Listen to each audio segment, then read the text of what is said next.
Now our next topic is stoichiometry. What is stoichiometry? It is derived from two Greek words. First है stoichion. Okay? अब stoichion का meaning होता है element and second word है मेट्रॉन. Okay, मेट्रॉन का meaning होता है मेजरमेंट. अब एक्चुअली स्टोचियोमेट्री जो है ये ब्रांच क्या करती है, तो किसी भी केमिकल रिएक्शन में जो भी रिएक्टेंट्स या प्रोडक्ट्स इन्वॉल्व हैं, ठीक है, उनके मोल्स, मासेस, मॉलिक्यूल्स, एटम्स या वॉल्यूम्स को मेजर करने की जो ब्रांच है दैट इज स्टोचियोमेट्री. ठीक है, तो इसको कैसे मेंशन कर सकते हैं? It is the calculation of quantities like moles, masses, volumes, etc. of any substance, reactants or products involved in chemical reaction. अब ये ब्रांच एक्चुअली करती क्या है? नॉर्मली ये रिएक्टेंट्स और प्रोडक्ट्स के अमाउंट्स के बीच में रिलेशनशिप फाइंड आउट करती है. ओके, तो मेंशन कर सकते हैं it shows relationship between the amount of reactants and products. Okay, अब रिलेशन को फाइंड आउट करने के लिए हमें पहले क्या चाहिए? First of all we need a balanced chemical equation. अब जो बैलेंस केमिकल इक्वेशन होगा उसके अंदर सारे रिएक्टेंट्स और प्रोडक्ट्स अवेलेबल होंगे, उनके बीच में हम लोग रिलेशन फाइंड आउट कर सकते हैं. तो ये भी मैं मेंशन कर देता हूं. The balanced chemical equation gives the relation between reactants and products. Okay, और यहां पे एक टर्म और यूज होता है दैट इज स्टोइचियोमेट्रिक कोफिशिएंट. ये एक्चुअली वो मॉलिक्यूल्स होते हैं जो रिएक्शन में पार्टिसिपेट करते हैं. तो मैं ये भी मेंशन कर देता हूं, the number of molecules taking part in reaction is known as stoichiometric coefficients. अब ये हमें याद रखना है कि जो भी हम यहाँ पे क्वांटिटीज को मेजर करने वाले हैं, ये क्वांटिटीज किसी भी यूनिट में हो सकती है. ठीक है, इट इज नॉट नेसेसरी कि किसी स्पेसिफिक यूनिट में होनी चाहिए. स्टोइचियोमेट्रिक कोफिशिएंट्स को मेजर करने के लिए हम लोग आपस में मासेस, मोल्स, एटम्स, मॉलिक्यूल्स किसी भी यूनिट को कंपेयर कर सकते हैं. ठीक है, तो मैं यहां मेंशन कर देता हूं, to calculate stoichiometry any units can be use like moles, molar mass, atoms, molecules, volumes etcetera. किसी भी बेसिस पे हम लोग कंपैरिजन कर सकते हैं और एक एग्जांपल की हेल्प से ये कंपैरिजन हम लोग डिस्कस करेंगे. Now next topic is application of stoichiometry. Now एक एग्जांपल की हेल्प से समझते हैं. सपोज नाइट्रोजन और हाइड्रोजन गैस को रिएक्ट करके हम लोग अमोनिया फॉर्म कर रहे हैं. ठीक है, तो मैं मेंशन कर देता हूं, nitrogen gas is reacted with hydrogen gas to form ammonia gas. Okay, अब यहां पे हमें कंपेयर करना है यहां पे जो रिएक्टेंट्स है और प्रोडक्ट्स है इनके बीच में क्या रिलेशन है. तो सबसे पहले स्टेप हमें क्या करना पड़ेगा? इनिशियली हमें इसको कंपेयर करने के लिए सबसे पहले क्या चाहिए? सबसे पहले हमें बैलेंस केमिकल इक्वेशन लिखना पड़ेगा. आफ्टर दैट हम लोग इनको कंपेयर करेंगे. ओके, बैलेंस केमिकल इक्वेशन क्या होगा? नाइट्रोजन, ठीक है, इट इज अ गैस, इसको रिएक्ट कर रहे हैं हाइड्रोजन गैस के साथ. ओके, अब प्रोडक्ट में क्या फॉर्म हो रहा है? Ammonia gas. नाउ ये इक्वेशन बैलेंस नहीं है, इट इज अनबैलेंस्ड इक्वेशन. तो बैलेंस करने के लिए क्या करना पड़ेगा? के आगे we have to add 3 and ammonia के आगे हमें ऐड करना है 2. ठीक है, ये जो 3 and 2 हमने ऐड किया है ये स्टोइचियोमेट्रिक कोफिशिएंट्स हैं. ठीक है, यहां पे मैं 1 ऐड कर देता हूं. ठीक है, अब ये इक्वेशन बैलेंस हो चुकी है. ठीक है, और यहाँ पे 1, 3 and 2 जो यहाँ पे हमने इन एलिमेंट्स और कंपाउंड के आगे मेंशन किया है ये स्टोइचियोमेट्रिक कोफिशिएंट है. अब ये इक्वेशन एक बैलेंस्ड इक्वेशन. अब इस बैलेंस्ड इक्वेशन से हम लोग कौन कौन सी इंफॉर्मेशन फाइंड आउट कर सकते हैं? फर्स्ट हम लोग डिस्कस करेंगे मोल कॉन्सेप्ट के हिसाब से. ठीक है, अब अगर मोल कॉन्सेप्ट के हिसाब से हम लोग यूज करें तो क्या हो जाएगा? नाइट्रोजन के कितने मोल हैं? 1 मोल नाइट्रोजन. यस, हाइड्रोजन के कितने मोल के साथ रिएक्ट कर रहे हैं? 3 मोल्स ऑफ हाइड्रोजन. ताकि प्रोडक्ट में हमें 2 मोल्स अमोनिया मिल सके, राइट? यानी मोल कॉन्सेप्ट के हिसाब से अगर हम लोग यहाँ पे कैलकुलेशन करेंगे तो हमें मिला कि 1 मोल नाइट्रोजन 3 मोल्स हाइड्रोजन के साथ जब रिएक्ट करेगा then 2 moles of ammonia gas produce होगा, राइट? और यहाँ पे हम लोग एक कंडीशन भी सपोज कर सकते हैं कि रिएक्शन जो है एक स्पेसिफिक कंडीशन में हो रहा है, जैसे कि मैं यहाँ मेंशन कर देता हूँ, the reaction is at STP. STP याद है ना, standard temperature and pressure, yes. अब सेकेंड कंडीशन मोल कॉन्सेप्ट के हिसाब से हमने यहाँ पे डिस्कस किया। अब अगर हम लोग मॉलिक्यूल्स के हिसाब से काउंट करें देन ऑल्सो पॉसिबल है। मॉलिक्यूल्स के हिसाब से क्या हो जाएगा, 1 molecule of nitrogen, right, react कर रहे हैं 3 molecules of hydrogen, 3 molecules of hydrogen के साथ to produce 2 molecules of ammonia. 2 molecules of ammonia, then also it is possible, right? Now third comparison होगा with respect to their weight या mass, ठीक है? तो mass के हिसाब से भी कंपैरिजन कर सकते हैं। तो क्या बोल सकते हैं हम लोग, कितना नाइट्रोजन रिएक्ट कर रहे हैं, 2 into 14, that is 28 gram.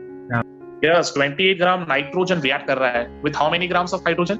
Now total 6 atoms है हाइड्रोजन के, 6 into 1 एटॉमिक मास हाइड्रोजन का 1 है, that is 6 gram.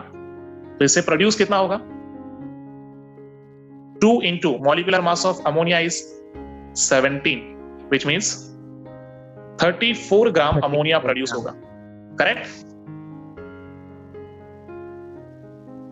And last we can compare these reactants and products on the basis of their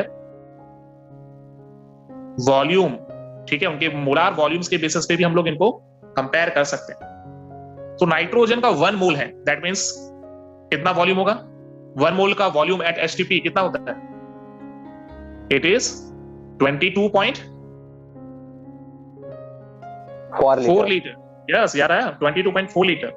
तो 22.4 litre nitrogen react करेगा 3 moles of hydrogen, which means कितना litre, 3 into 22.4, okay, which means 67.2 litre of hydrogen gas, okay?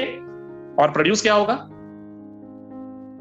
2 into 22.4 litre, which means 44.8 litre ammonia gas produce होगा, okay? तो यहां पे हम लोगों ने एक बैलेंस केमिकल इक्वेशन को यूज करके रिएक्टेंट्स एंड प्रोडक्ट्स को कंपेयर किया, और कंपैरिजन हम लोग कर सकते हैं मोल्स के बेसिस पे, मॉलिक्यूल्स के बेसिस पे, राइट, मास के बेसिस पे एंड वॉल्यूम के बेसिस पे।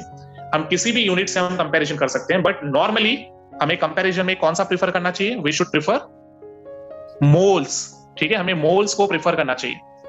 यानी अगर किसी और फॉर्मेट में भी हमारे पास क्वांटिटी गिवन है, we should convert it into moles. Moles के बेसिस पे क्लासिफिकेशन करना ज्यादा सिंपल रहता है।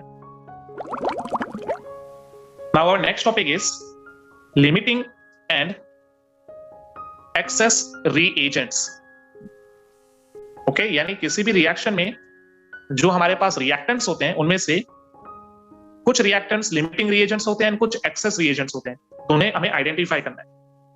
तो यहां पे मैं इसको डिफाइन कर देता हूं। Yes sir. When 1 or more than 1 reactants, ठीक है, या फिर जिसको बोल सकते हैं reagents, react, then the one which is consumed या फिर finished first is called limiting reactant, ठीक है, या फिर reagent। और दूसरा कौन सा होगा, and the reactant or reagent left after completion of reaction is called excess reactant और रीएजेंट। ओके, थ्योरी समझ में आई? किसी भी रिएक्शन में अगर रिएक्टेंट्स एक से ज्यादा हो और रिएक्शन जब फिनिश हो रहा हो तो एट दैट टाइम जो कंपोनेंट पहले फिनिश हो जाएगा, जो पहले कंज्यूम हो जाएगा, that component is limiting reagent और लिमिटिंग रिएक्टेंट। और जो कंपोनेंट रिएक्शन फिनिश होने के बाद भी रह जाता है, that means the component which is left after the completion of reaction, it means कि वो कंपोनेंट एक्सेस में प्रेजेंट है। ठीक है, रिएक्शन में ज्यादा क्वांटिटी में प्रेजेंट है। क्लियर? नाउ इसको एक एग्जांपल की हेल्प से समझते हैं। Now suppose 2 moles of magnesium is reacted with 5 moles of oxygen. Okay, तो हमें फाइंड करना है limiting reagent and excess reagent. Okay, तो सबसे पहला स्टेप क्या होगा? अब ये जो टॉपिक है it is a part of stoichiometry, तो सबसे पहले हमें क्या लिखना पड़ेगा? सबसे पहले हमें चाहिए balance chemical equation. We need to write a balance chemical equation, then only आगे के स्टेप्स को हम लोग कंप्लीट कर सकते हैं। तो इक्वेशन क्या हो जाएगा? Magnesium solid reacts with oxygen gas and it produces magnesium oxide solid. Okay, now ये रिएक्शन जो है ये बैलेंस नहीं है, तो हमें मोल्स ऐड करने पड़ेंगे। तो किसके मोल्स हमें ऐड करने पड़ेंगे? मैग्नीशियम के, राइट? तो we can write 2 moles of magnesium reacts with 1 moles of oxygen to produce 2 moles of magnesium oxide, right? तो ये जो हमने मोल्स ऐड किए बैलेंस्ड इक्वेशन में, ये एक्चुअली स्टोचियोमेट्रिक कोफिशिएंट्स हैं। ओके, अब इसके बेसिस पे हम लोग क्या फाइंड आउट कर सकते हैं? तो यहां से हम लोग ये फाइंड आउट कर सकते हैं कि according to this balanced chemical equation we can write कि मैग्नीशियम के कितने मोल्स रिएक्ट करते हैं? 2 moles with 1 mole of oxygen, right? और इससे प्रोड्यूस होते हैं 2 moles ऑफ मैग्नीशियम ऑक्साइड। ये है according to balance chemical equation. अब अकॉर्डिंग टू अवर क्वेश्चन हमारे पास कितने मैग्नीशियम के मोल्स हैं? According to data given in question हमारे पास कितने मोल्स हैं मैग्नीशियम के? 2 moles. Yes, 2 moles. ओके, और ऑक्सीजन के कितने मोल्स हैं? 5 moles. 5 moles.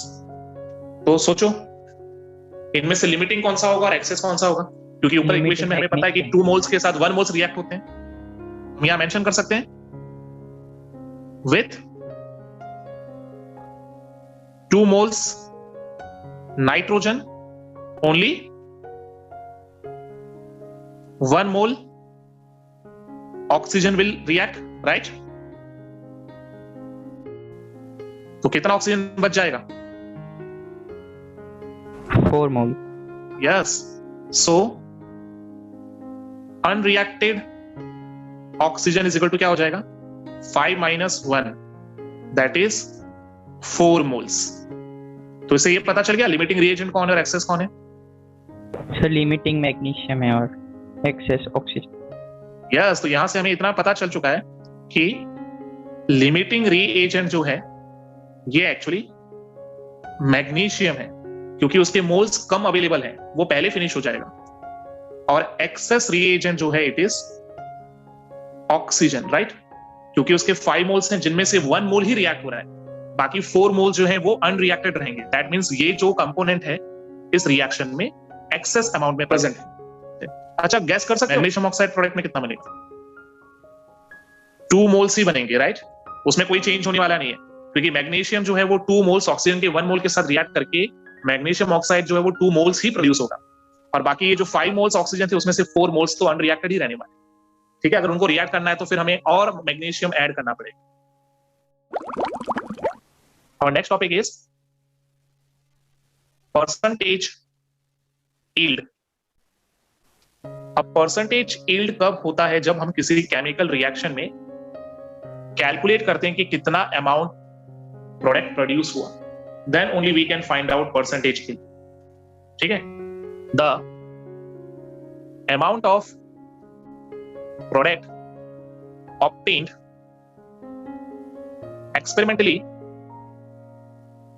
is different than the amount calculated theoretically. Okay, जो theoretical हम लोग कैलकुलेशन करते हैं, इससे हमारा एक्सपेरिमेंटल कैलकुलेशन जो होता है दैट इज डिफरेंट। नॉर्मली क्या होता है, जो हमें एक्सपेरिमेंटल से मिलता है दैट इज एक्चुअल यील्ड, ठीक है, और जो हमें कैलकुलेशन मिलता है वो है थ्योरेटिकल यील्ड। तो ये भी मेंशन कर देता हूं, एक्सपेरिमेंटल या फिर प्रैक्टिकल जो डेटा होता है दैट इज एक्चुअल यील्ड, जितना हमें एक्चुअली मिलता है। थ्योरेटिकल या फिर जो कैलकुलेटेड डेटा होता है, ये कैसा होता है? इट इज वर्चुअल यील्ड, यानी ये एक्चुअली करेक्ट नहीं होता है। ठीक है, अब नॉर्मली हमारे पास रूल ये है कि हमारा जो एक्चुअल यील्ड होगा वो वर्चुअल यील्ड से कैसा होगा? ज्यादा होता है। Sorry. Yes, virtual yield is actually more than actual yield. ठीक है, तो परसेंटेज अगर हमें यील्ड निकालनी है तो कैसे निकालेंगे? Percentage yield equals to actual yield divided by virtual yield multiply by 100, right. और एक चीज हमें याद रखनी है हमेशा कि जो भी हमारा परसेंटेज यील्ड आएगा वो कैसा होगा? Percentage yield will be always less than 100, right. कोई भी प्रोसेस में हमें 100% प्रोडक्ट नहीं मिल सकता। नाउ एक एग्जांपल देखते हैं। सपोज 1.12 ग्राम कैल्शियम ऑक्साइड रिएक्ट करता है विथ HCl, ठीक है, और HCl कैसा है? एक्सेस, ओके, एंड प्रोड्यूस कर रहा है 1.85 ग्राम ऑफ कैल्शियम क्लोराइड, ठीक है, और हमें कैलकुलेट करना है परसेंटेज यील्ड। ओके, तो सबसे पहले हमें क्या लिखना पड़ेगा? Balanced chemical equation. Yes, balanced equation. Equation क्या हो जाएगी? CaO calcium oxide plus HCl। Okay, now ये रिएक्ट करेंगे और प्रोड्यूस करेंगे कैल्शियम क्लोराइड, ठीक है, एंड वाटर H2O। अब इक्वेशन बैलेंस नहीं है तो we have to add 2 moles of HCl, right. Stoichiometric coefficient 2 है HCl का, राइट। अब यहां पे हम लोग कंपेयर करेंगे on the basis of mass, क्योंकि हमारे पास जो क्वेश्चन है उसमें मास गिवन है। तो हम लोग चेक करते हैं कि कैल्शियम ऑक्साइड का कितना मास रिएक्ट कर रहा है, राइट। कैल्शियम ऑक्साइड का कितना मास होगा? यहां पे कैल्शियम का मास है 40 एंड ऑक्सीजन का है 16, दैट मींस 56 ग्राम, राइट। तो 56 ग्राम जब कैल्शियम ऑक्साइड कंप्लीटली रिएक्ट करेगा तो कितना कैल्शियम क्लोराइड फॉर्म होगा? अब HCl को हम लोग काउंट नहीं कर रहे बिकॉज HCl एक्सेस में, उसकी क्वांटिटी हमें नहीं पता है। तो हमारे पास यहाँ पे 2 ही कंपोनेंट्स है जिनकी क्वांटिटी क्वेश्चन में गिवन है, one is calcium oxide and second one is calcium chloride. तो हम उन्हीं को कंपेयर कर रहे हैं। तो according to this balanced chemical equation 56 gram calcium oxide react कर रहा है, तो कैल्शियम क्लोराइड कितना प्रोड्यूस होगा? कैल्शियम का मास है 40 and chlorine is 35.5 multiply by 2, तो टोटल कितना आएगा? It will be 111 gram. Okay, तो यहां पे हम लोग देख सकते हैं कि 56 ग्राम अगर हमारा कैल्शियम ऑक्साइड रिएक्ट करता है तो 111 ग्राम कैल्शियम क्लोराइड फॉर्म होता है जब रिएक्शन एक्सेस ऑफ HCl के साथ होता है, यानी कैल्शियम ऑक्साइड कंप्लीटली रिएक्ट हो जाता है। सो अकॉर्डिंग टू क्वेश्चन हमारे पास कितना क्वांटिटी है कैल्शियम ऑक्साइड का? It is 1.12 gram. यस, तो 1.12 ग्राम अगर रिएक्ट करेगा अकॉर्डिंग टू दिस इक्वेशन, तो कितना ग्राम कैल्शियम क्लोराइड फॉर्म होना चाहिए? यस, हम लोग सपोज कर लेते हैं कि इट इज x ग्राम, ठीक है, और यहां से x की वैल्यू निकालेंगे तो क्या हो जाएगा calculation? 56x equals to 1.12 multiply by 111। Okay, तो यहां x की वैल्यू कितनी आएगी? 1.12 into 111 divided by 56, it is 2.22 gram. अब ये जो वैल्यू आई ये कैसी है? It is theoretical value, right? अब क्वेश्चन में हमारे पास एक्चुअल वैल्यू दी है, कितनी है? 1.85 ग्राम। करेक्ट। एक्चुअल वैल्यू जो है वो है 1.85 ग्राम, और थ्योरेटिकल वैल्यू अभी हमने कैलकुलेट की, तो उसकी हेल्प से हम लोग परसेंटेज यील्ड कैलकुलेट कर सकते हैं, right? Percentage yield equals to 1.85 gram divided by 2.22 multiply by 100। इसको सॉल्व करके हमें परसेंटेज यील्ड कितना मिल रहा है? It is 83.33%, right? जो कि 100 से लेस है। हमेशा आंसर हमें 100 से कम क्यों मिलेगा? बिकॉज कोई भी सिस्टम 100% एफिशिएंट नहीं होगा।